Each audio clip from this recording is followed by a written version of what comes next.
There are no good wars. Some are just worse than others. It's sad to compare wars by loss of life because just one life lost is too many. 58,000 American soldiers died in the Vietnam War. 116,000 died in World War I. And in World War II, with all the modern firepower, 405,399 U.S. soldiers died. Now think of this.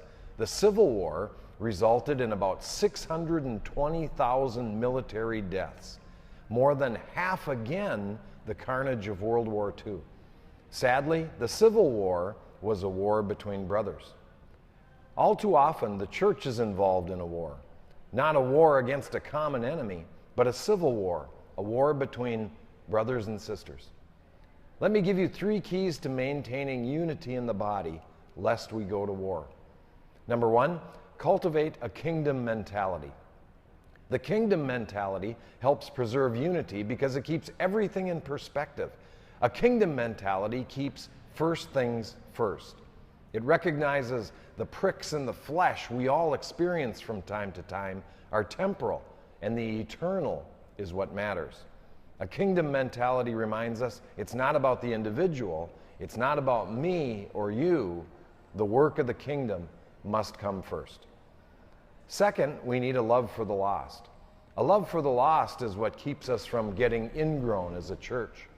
If you're healthy spiritually, you cannot help but share your story and share your faith. But if you're consumed with self, you'll starve spiritually.